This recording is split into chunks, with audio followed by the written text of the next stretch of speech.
Trump can't stop putting his top public health officials in tough spots. President Donald Trump's choose-your-own-adventure of medical studies and advice has this week forced his coronavirus team's medical experts into awkward and often untenable positions, leading to what some describe as a baffling conundrum of when and how to publicly correct potentially dangerous misinformation. This week alone, doctors on Trump's task force have gently walked back his proposition that subjecting the body to sunlight could act as a treatment for the virus. They've been more forceful in rejecting the suggestion of ingesting disinfectant. Earlier, a member of his team cast doubt on the country's testing capacity. And multiple officials indicated the virus would likely return in the fall, even though Trump said it may not. The medical experts are now regularly faced with the choice of either publicly contradicting the president or letting inaccurate and even dangerous information go uncorrected. The consequences of either seem unpalatable. Members of the panel are often caught off guard by Trump's comments, a source close to the coronavirus task force said, adding the president's remarks sometimes seem surreal to the expert sharing the podium at the daily news conferences. One official said task force members can never tell what precisely Trump will absorb from their briefings, often picking something small and fixating on it during the televised news conference afterward. Some members of the task force have become aware that their reactions to Trump are being captured on camera, leading the experts and administration officials to either remind themselves to remain expressionless as the president is speaking or to stay away from the podium in order to avoid the camera. Through it all, the health officials have been required to balance their professional and medical integrity with an imperative to not run afoul of the president, who is notoriously attuned to loyalty and often does not take well to being publicly undermined. Mindful that their recommendations on social distancing, which Trump ultimately adopted and later extended, have helped mitigate the crisis, health officials on Trump's team have endeavored to remain in good standing in order for their advice to be heard. It's a conundrum underlings have faced throughout Trump's administration. Faced with choices or behavior that ran counter to their ethics or training, officials often chose to remain silent to maintain their private standing, hopeful their influence would lead to better outcomes eventually. The result of that calculus has never been clear-cut. But as the nation faces a public health crisis with more lives at stake than any recent national security or economic decision, the position of experts is becoming more and more consequential. Sunlight and disinfectant. The episode involving sunlight and disinfectant illustrated the fraught position of Trump's doctors. It was only 2 weeks ago that the White House got word, in response to its inquiries, that heat and humidity may not cause a decrease in coronavirus cases.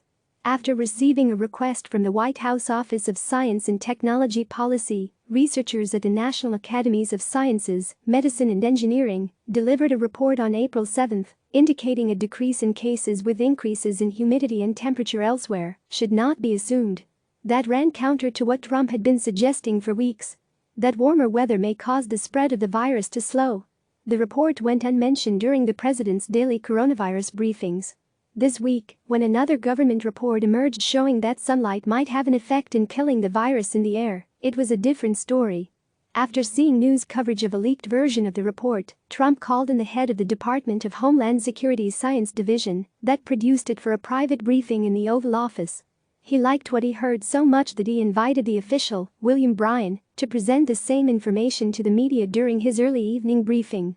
But when Trump began raising unfounded speculation about using sunlight and disinfectant to kill the virus in human bodies, which he claimed a day later was sarcasm, things began going awry. A pained-look Dr. Deborah Birx listened carefully as Trump mused about cleaning bodies with disinfectant. When Trump asked her about using heat and light as a treatment, she demurred. Not as a treatment, Birx, the White House coronavirus response coordinator and public health expert, replied. I mean, certainly fever is a good thing. When you have a fever, it helps your body respond. But not as, I've not seen heat or Trump cut her off. I think it's a great thing to look at before moving on. A Trump advisor working with the task force admitted to feeling an immediate visceral reaction to Trump's comments, suggesting people could inject themselves with sunlight and disinfectants as a cure for the virus. I wanted to hide, the advisor said. It was a tough moment to watch. How to approach the truth. Some of the experts on Trump's task force are concerned if they speak out too forcefully in opposition to what Trump is saying, they could be removed from the effort to combat the virus, according to people familiar with the matter. How each medical expert approaches the situation has differed. Dr. Anthony Fauci, the nation's top infectious disease expert, isn't hesitant to offer unvarnished thoughts or analysis, even when it seems to contradict the president. This week, Fauci has offered a message on the potential return of the virus that ran counter to Trump's own, more optimistic projections, including the president's suggestion that it's possible it doesn't come back at all. Fauci's message was different. "There will be coronavirus in the fall," he said bluntly, adding later, "I am convinced of that." The question of the return of the virus was prompted by an interview Dr. Robert Redfield, the director of the U.S. Centers for Disease Control and Prevention, gave to the Washington Post. In it, he warned that the confluence of flu and coronavirus could make for a dire brew of illness.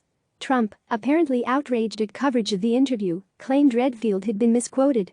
After declaring on Twitter earlier in the day that Redfield would be issuing a clarifying statement, both men appeared in the briefing room, and Trump instructed Redfield to speak. "I didn't say that this was going to be worse. I said that this was going to be more difficult," Redfield said.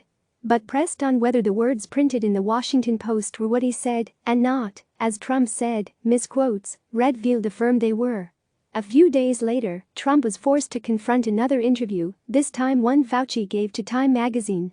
In it, Fauci said the U.S. needs to significantly ramp up testing. "I am not overly confident right now at all that we have what it takes to do that," Fauci said. During Thursday's coronavirus task force news briefing, which Fauci did not attend, Trump addressed Fauci's remarks. "I don't agree with him on that, no, I think we're doing a great job on testing." Blunt candor hasn't always endeared Fauci to Trump. The president has complained in private when it seems he's being contradicted by the nation's top infectious disease specialist. Birx, who was detailed from the State Department to act as the White House coronavirus response coordinator, has chosen a somewhat different approach. Aides describe her as patient in meetings with the president, even when he is offering lengthy medical opinions or theories that have little basis in science. Instead of interjecting or cutting Trump off, she has waited for him to finish before laying out more reality-based ideas. Some officials working with the task force have wondered whether Fauci and Birx, who have known each other for decades and have what each describe as a mentor-mentee relationship, are actively calibrating their tactics into a good cop, bad cop approach. Others who are familiar with the dynamic say each is merely operating as a public health professional and presidential advisor amid the highest stakes crisis of either of their careers. Whatever their thinking, their approach has seen some success. Using dire projections about potential deaths and alarming charts drawn up by a team of modelers, Fauci and Birx convinced Trump during an Oval Office meeting in late March to extend his social distancing guidelines for another month, even as the economy cratered. And this week, Birx privately convinced the president that it was too early for Georgia to lift restrictions on certain businesses, leading to Trump's rebuke of the state's Republican governor. Camera time. After near omnipresence on television and in the daily press conferences during the earlier days of the outbreak, Fauci has taken a less prominent role in recent days. He appeared at Wednesday's briefing but was absent the previous 4 days. And while he gave an interview to ABC News earlier in the week, his media appearances have been lower profile, including an appearance during Thursday's NFL draft. A source close to the coronavirus task force said Fauci is spending less time at the briefings and more time on vaccine development and other efforts aimed at combating the pandemic. After initially serving as a fixture at most briefings when the task force was first launched, Fauci now waits on White House officials to call him to the West Wing for the more Trump-focused news conferences. Unlike Fauci, Trump sees Birx as a required presence at the briefings, sources say, given her colorful, detailed charts that reveal data about the outbreak throughout the U.S. Still, there have been questions about whether she is overly deferential to the president, even when his statements in public run counter to science. She has drawn some criticism in recent days for refusing to publicly second-guess Republican governors who are opening their states well ahead of the federal recommendations. Comments she made in March about Trump's working style, "He has been so attentive to the details and the data," were also lambasted as overly obsequious by some on the left. Her slightly bewildered response to his question Thursday on using sunlight as a treatment for the virus suggested it was not a proposition he'd raised previously. And a source close to the task force said Trump had also not previously raised the idea of injecting disinfectant, including in the briefing from Bryan, the Department of Homeland Security official, earlier in the day.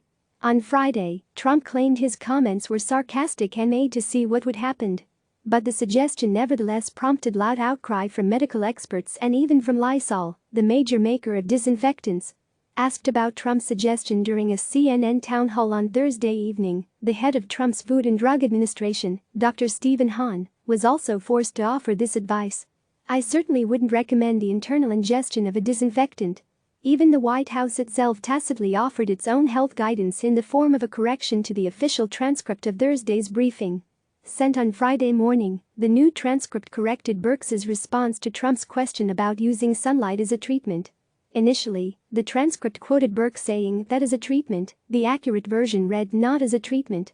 It was not the first time medical experts, including those on Trump's own team, have cast doubt on his treatment theories.